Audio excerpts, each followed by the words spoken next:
Alien Poker! Ah, bonjour, bienvenue à Arcade-moi ça dans les tout nouveaux quartiers d'Arcade-moi ça. Temporaire, éventuellement je vais avoir un atelier au sous-sol. Pour l'instant, j'ai un petit setup de fortune parce que je veux absolument faire avancer la réparation de la Alien Poker. Alors, Alien Poker, à l'intérieur ici, normalement, il y a deux boards pour les System 6. Vous vous rappelez, ça a fait une belle petite flamèche, on a eu du fun. Ça fait que ça a été remplacé par un Rotten Dog. Là, j'ai levé le playfield. Éventuellement, je vais checker toutes les diodes des coils. Mais là, ce qu'on va faire, c'est qu'on va aller rejoindre Marc dans mon vrai atelier de fortune. Où est-ce qu'on a un produit qui vaut la peine de présenter. C'est fait par Inquisitor Core, c'est ça?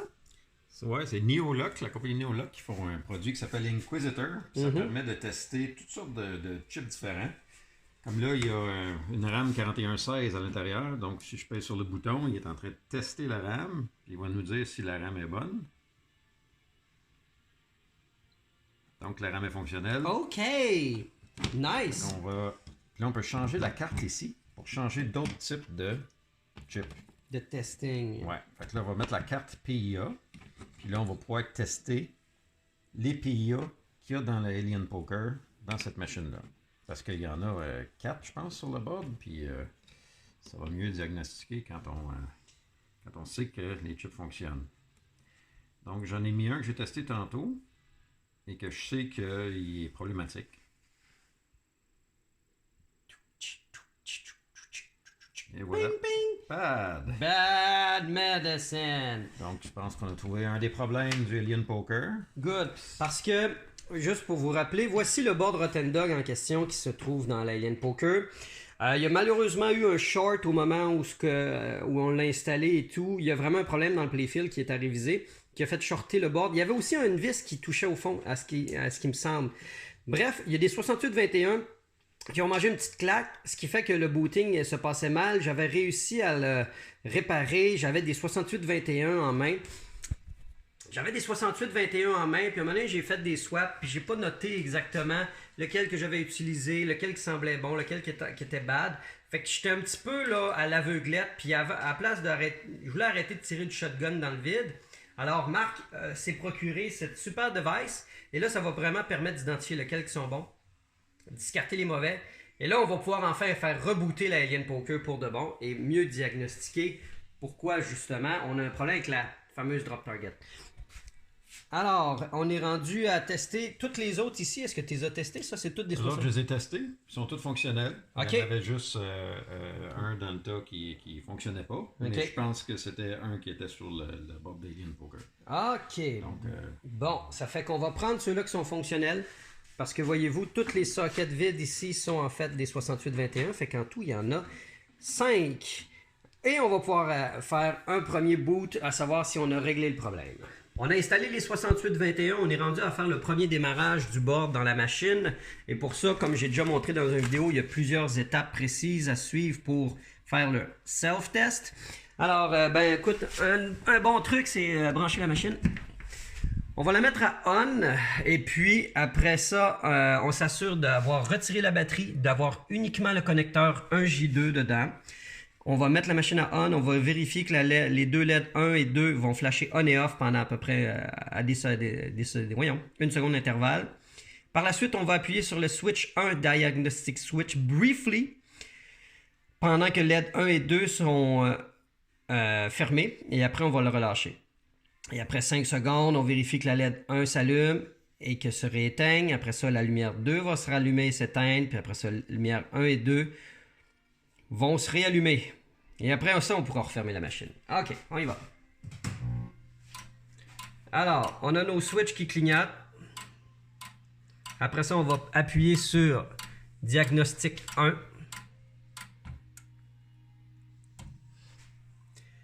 On appuie sur Diagnostic 1. Les LED ont flashé à un certain intervalle. C'est bien ce qu'on a vu, hein? LED 2 goes on, then goes back off, then LED 1 et 2 flash on and off as per line 1, comme là il faisait. Voilà, fait que tout serait supposé être correct. Good, première étape de franchie. Maintenant, il faut mettre le dip switch DS3 à la game spécifique. comme montré sur l'impression du board. Les deux switches au bout complètement ne sont pas utilisés, ils devraient être laissés à 0. Alors, ici, on a d'imprimé tout le nom de toutes les différentes games. Et les Alien Poker, c'est la première, qui doivent être mis à 1. Alors, sur le board est inscrit le 0 et le 1. Et ne pas se fier au fait que sur le stack, ici, c'est écrit Open. Donc, il y aurait manière à se fourvoyer et penser que c'est vers le bas, le 0. Mais c'est en fait le 1. Alors, ce qui veut dire que c'est seulement cette pin-là qu'on va mettre à... Là, en ce moment, on est tout à 1. Et celle-là, on va la mettre à 0. C'est ça? Non, l'inverse. Bing, ding, ding, ding. Allez, se met là. Alors, on met tout vers le haut. Et celle-là, on la met à 1. Et voilà. Là, on est seté sur Alien Poker. Alors, maintenant que c'est fait, on peut attacher tous les connecteurs 1, J3, J4, J5, J6, J7. Je vous reviens quand c'est fait. Alors, J2, J3, J4, J5, J6 et J7 sont connectés. On peut maintenant remettre le pouvoir dans la machine, mais on s'assure que la batterie n'est toujours pas installée, ce qui est bel et bien le cas.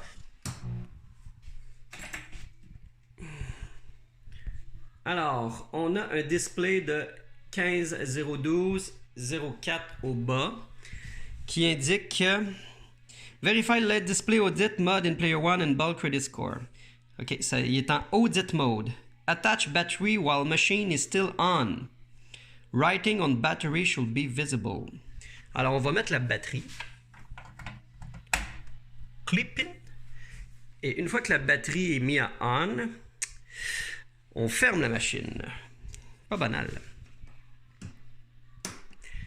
Une fois que la machine est terminée et fermée, on réattache tous les connecteurs. Le 1J8 est seulement utilisé pour les System 7, donc il n'est pas disponible sur cette machine.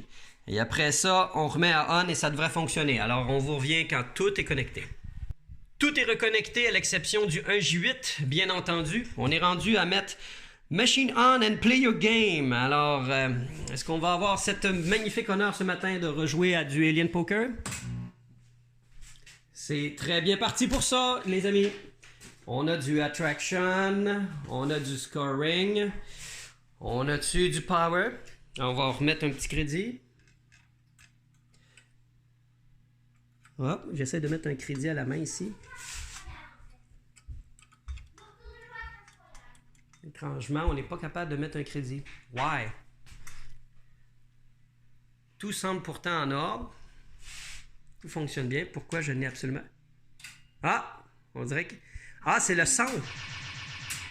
Ah! Il nous manque des sound effects! Hop là! On a clairement un problème, là. Ok, on va fermer ça. Il y a plein d'inputs qui se... C'est un peu ce que je craignais et c'est le problème qu'on a depuis un bon moment. C'est cette machine-là, elle a vraiment de la misère avec sa Switch Matrix. Y avait-tu vraiment une Switch Matrix? Je sais pas pourquoi, là, tu vois, en faisant sur Start, elle s'est auto-déclenchée à un paquet de niveaux et on sait pas... C'est là qu'on est rendu. Au moins, c'est cool, ça boot, mais on n'a pas fini le debugging, ça c'est sûr. Un des premiers problèmes qu'on avait, c'est qu'il n'y avait aucun déclenchement de coil. J'avais oublié que j'avais enlevé le coil ici et là parce que, faire une histoire courte, Sylvain du McFly a acheté une deuxième Alien Poker aux enchères. On y reviendra sur le concept d'acheter une machine aux enchères. Puis, bref, les deux coils étaient brûlés. Ça fait que je les avais pris de ce playfield-là pour l'amener là-bas parce qu'il était soi-disant fonctionnel. Fait que là, j'en ai retrouvé deux autres avec des valeurs sensiblement similaires. On va juste faire des tests. C'est réinstallé. Là, on va au moins voir s'il y a du déclenchement de coil parce que vu qu'il n'y avait plus les coils, les fils ici qui servaient à faire le lien, ils étaient séparés. Et ça sert de ground qui fait tout le link, en fin de compte, pour toutes les autres coils. Alors, au moins, là, on risque d'avoir au moins un démarrage et un déclenchement du col de relâchement de la bille. Alors, on réessaie et on s'est rendu compte qu'il manque les sound effects de démarrage de game. Fait que c'est pour ça que quand on appuie sur Start, il se passe rien. Puis, on a l'impression que tout est on hold. Mais en réalité, la partie démarre pour de vrai.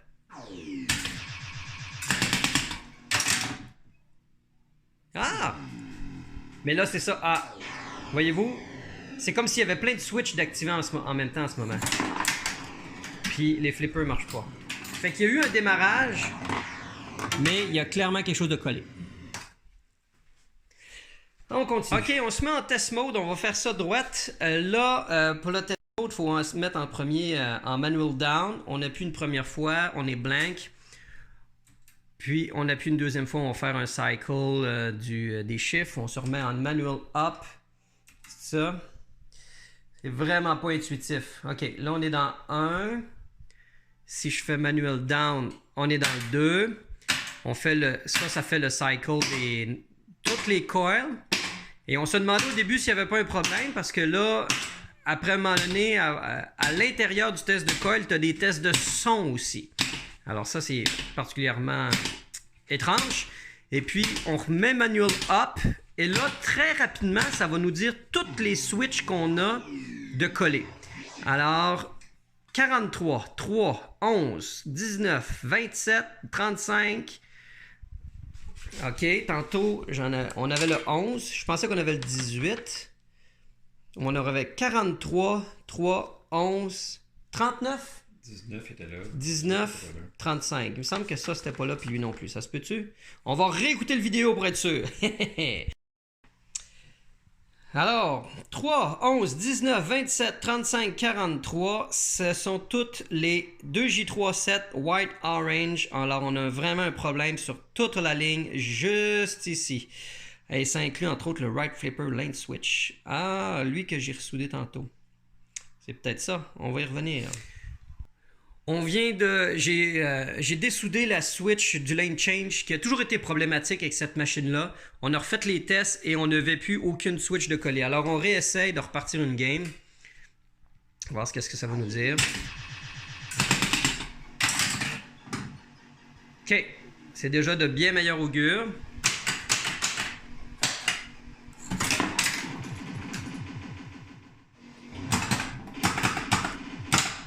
Les choses font beaucoup de sens en ce moment. Bon, là, ce qui arrive, c'est qu'on est, selon moi, exactement où on était depuis un bon moment. C'est-à-dire, tout va bien fonctionner. Allez, voilà. Bon, okay, on perd une bille, ça se passe bien. Mais là, ce que je présume qui va se produire, parce que c'est son problème depuis toujours, c'est lorsqu'on atteint la target numéro 10. Alors, voyons voir.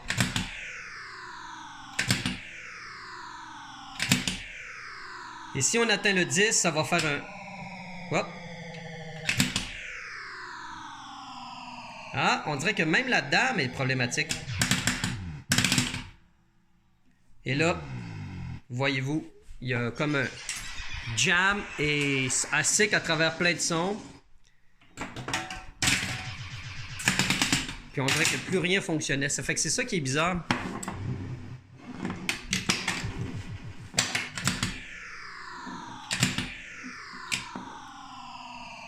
Il y a vraiment un problème avec les targets. C'est ça. Et aussitôt qu'on pogne la 10, il n'y a comme plus rien qui fonctionne. Tout est désactivé. Puis il faut perdre la bille pour que ça vienne à se remettre en jeu. C'est comme si ça fait un tilt finalement. Mais là, quand on est à la troisième bille, la partie est terminée. Alors, il faut comprendre pourquoi les drop targets, selon moi, la dame et le 10 viennent à mettre la game en tilt.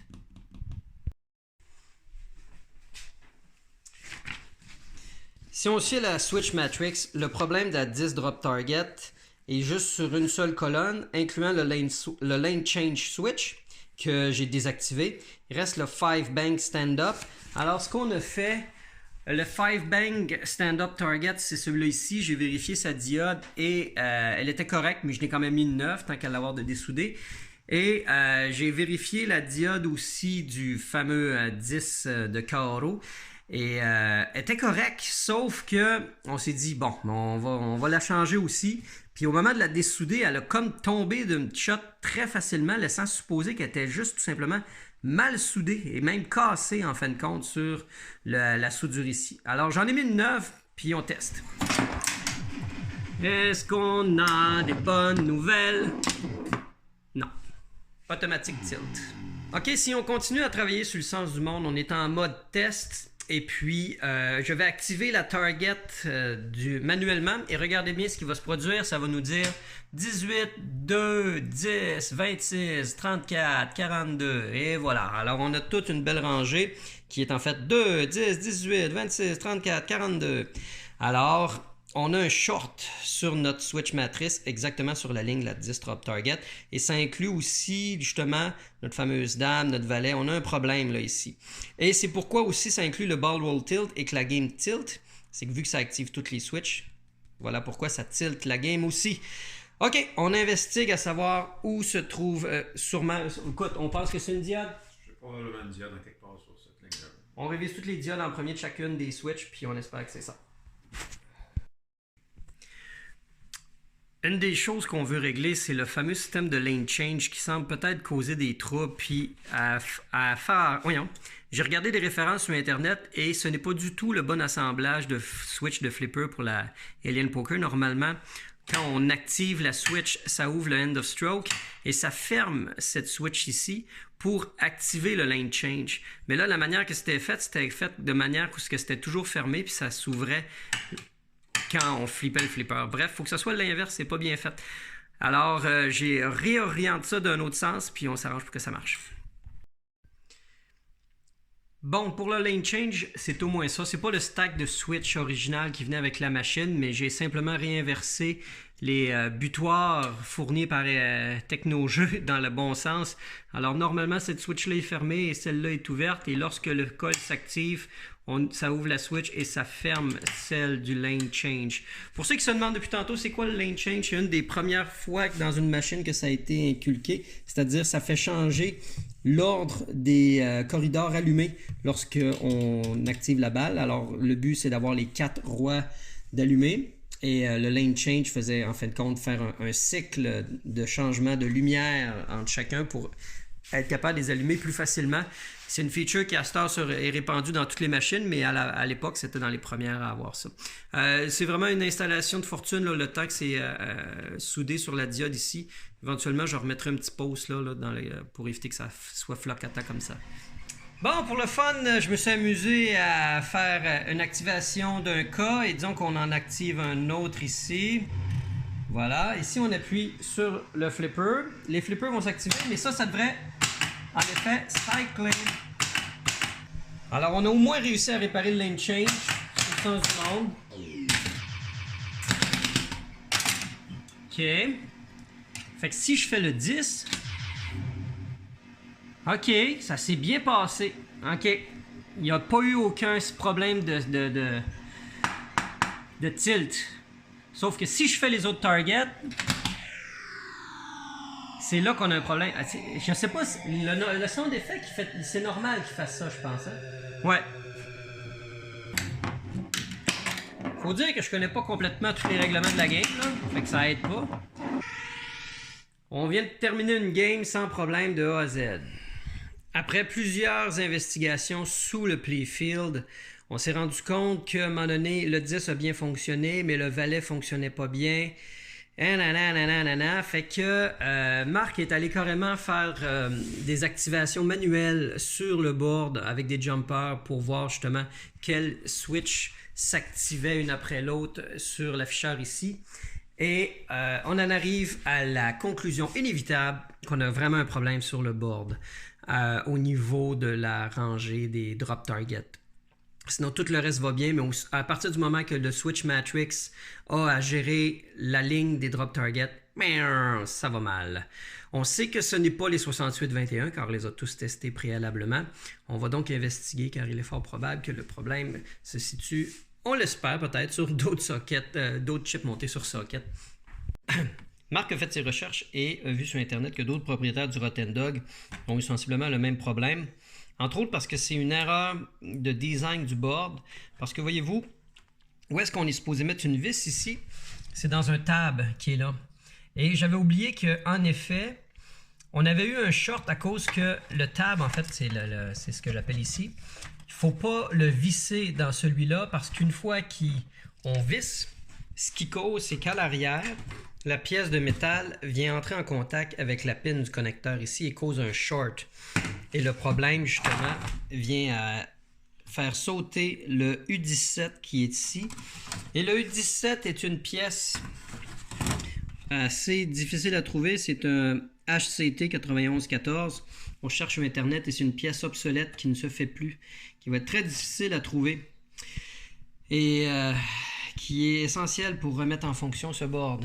Alors, c'est là qu'on est rendu.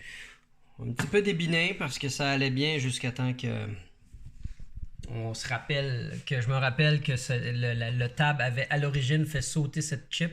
Je l'avais repliée, mais on avait oublié de penser qu'il fallait venir à bout de changer cette chip-là. Bon, on va se laisser là-dessus pour aujourd'hui. Ça a fait quand même pas mal d'informations, beaucoup de stock à digérer et on va continuer nos recherches pour trouver le chip en question. Et on va pas avancer tant qu'on l'aura pas. Alors, comme quoi, hein, c'est pas toujours si plug and play que ça, les nouvelles boards